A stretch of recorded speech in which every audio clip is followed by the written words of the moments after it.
හෘද සාක්ෂිය. අද කතා කරමු මේක ගැන. ඉතින් බොහොමත් ආදරෙන් අදත් ඔයගොල්ලෝ හැමෝම පිළිගන්නවා මලි මයින්ඩ්සෙට් channel එකට. ඉතින් මේක ගැන කතා කරන්න හිතුනේ මේ විශ්වයත් එක්ක ගනුදෙනු කරනකොට මම විශ්වාස කරන දේ තමයි අර ඒක අපේ ලංකාවේ කතාවටත් කියනවනේ වපුරන හැටියටයි ඵල ලැබෙන්නේ කියලා.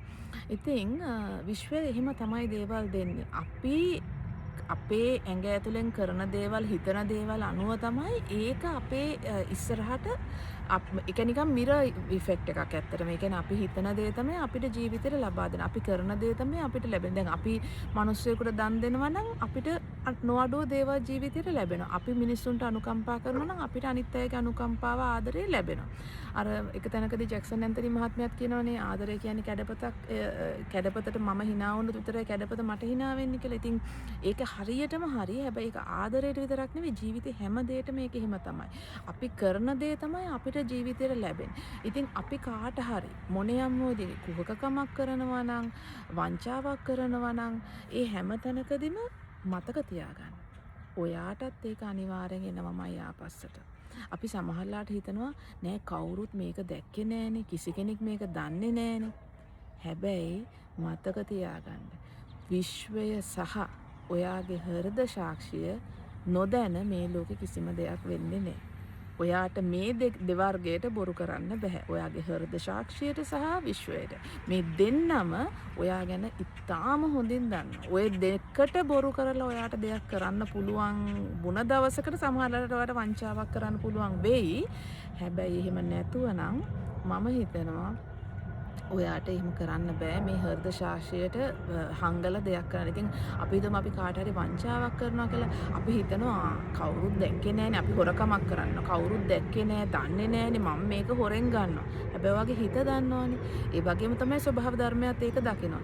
අන්තිමට මොකද වෙන්නේ? ටික කාලයක් යනකොට ඔයාගේ දේවලුත් නැති වෙන්න ගන්නවා. ඊට පස්සේ මොකද්ද ගිහින් කරන්නේ? අතන දේවාලට ගිහලා පොල් ගහනවා, මෙතන ගිහලා කෑ ගහනවා. දේවල් නැති වුණා කියලා. ඔයා චුට්ටක් හිතලා බලන්න ඔයාට එහෙම උනේ ඇයි කියලා.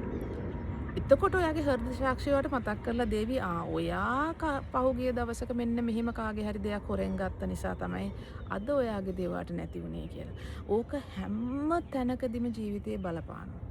ඒක හොඳටම මං ඒක අත්විඳලා තියෙන නිසා මං කියනවා සමහර දේවල් මම එකට එක චූටි උදාහරණයක් කියන්නම්. මම එක සැරයක් කාර් එකක් මෙහි රෙන්ට් කරා. ඒ රෙන්ට් කළා මං පාවිච්චි කරනකොට ඒකේ ටයර් එකේ හුලං යනවා. ඉතින් දැන් මම ඒකට ඒගොල්ලන්ට කතා කරාම කිව්වා ඒක ඇවිල්ලා පෙන්නන්න. ඉතින් පෙන්නුවා මිනංකෝ නෑ ප්‍රශ්නයක් නෑ. මොකුත් එහෙම ගැටලුවක් තියෙන බව පෙන්නේ අරගෙන යන්න. මොකද ඒක ඇත්තටම චූටි හිලකින් ඒ කියන්නේ හුලං ගියා කියලා වෙන්නේ සතියක් විතර යනවා කාර් එකේ ඒ ටයර් එකේ හුලං යන්න. ඉතින් ඒක එහෙම හරියට පැහැදිලිව දකින්න හම්බෙන්නේ නැහැ. අර ඒක හොඳට හොයලා බැලුවේ නැත්තම්. දැන් මට ඉතින් මොකද ඒක රෙන්ට් කරේ මං ටිකක් දුරින් නිසා මට එතෙන්ට නැවත යන්න බැරි නිසා ওই ප්‍රශ්නේ මම කරපු වැඩි සතියකට සැරයක් හුලං ගහ කාර් එකේ අවශ්‍ය මාසයක් විතර මම පාවිච්චි කරන කාලය තුල පාවිච්චි කරන මම සද්ද නැතුව ඒක ගිහිල්ලා බාර. ඇත්තටම මම ඒක හිතාමතා කරා නෙමෙයි. නමුත් අර අවසානයේදී ඒගොල්ලොත් ඒක මොකුත් නෑ කිව්වා. මට නැවත යන්න බැරි තියෙන කම්මැලිකමත් එක්ක මම අන්තිමට කාර් එක මාසෙකින් පාවිච්චි කළා. මම කාර් එක රෙන්ට් එකට බාර දුන්නා. ඊට පස්සේ දැන් කොහොම ප්‍රශ්න විසඳලා ඉවර වුණා. තවත් ඒක කාලයකට අවුරුද්දකට විතර පස්සේ නැවත එම ආයතනෙම මම වාහනයක් රෙන්ට් කරා මාසෙකට. අනේ අරගෙන ඇවිල්ලා බලනකොට ඒ කාර් එකේ ටයර් එකේ හුලං නැහැ. මට සිද්ධ වුණා ඒකට මගේ අතින් වියදම් කරලා අන්තිමට කාර් එකේ ටයර් එකක් දාන්න. ඉතින් එදා ඒක හිතා හෝ නොහිතා යම්කිසි මගේ අර මං කිව්වේ අනිත් මිනිස්සු කවුරු නොදැනගතත් මගේ හෘද සාක්ෂි දන්නවනේ දැන් මගේ මේ කාර් එකේ රෝදේ හුලං යනවා. හැබැයි ඒක මං ඒක නොකියා මං ගිහලා දුන්නනේ අවසානයේදී මං ඒක අඩුම ගානේ අන්තිමේදී කිව්වෙවත් නැහැ නේ ඒගොල්ලන්ට.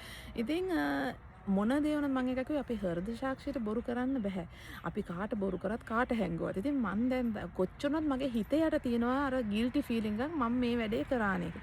අන්තිමට උනේ මොකද්ද? මට එහෙම තියෙන කාර් එකක් කාගෙන් හරි දැන් ඒ දීපු කෙනත් කාර් එක සද්ද නැතුව බාර දෙන්න ඇති. ඒගොල්ලෝ කාර් එකේ ප්‍රශ්නයක් තියෙනවා කියලා දන්නේ නැතුව කාර් එක මට දුන්නා. මං ගෙදර අරන් ඇවිල්ලා බලන කාර් එකේ ටයර් එකේ හුලන්නේ. අන්තිමට ඒක මම ඊට පස්සේ හදන්න යනකොට මට සිද්ධ වුණා කාර් එකට අලුතෙන් ටයර් එකකට වියදම් කරලා ඒක දාන්න. ඉතින් ඔන්න ඔය මේ එක සිද්ධියක් විතරයි. මේ වගේ සිද්ධි ගණනාවක් මට ඕගලට කතා කරලා කියන්න පුළුවන්. මොකද එච්චරටම මම විශ්වාස කරනවා මේ ලෝකේ අපි එළියට දෙන දේ තමයි අපිට ආපහු ලැබෙන්නේ.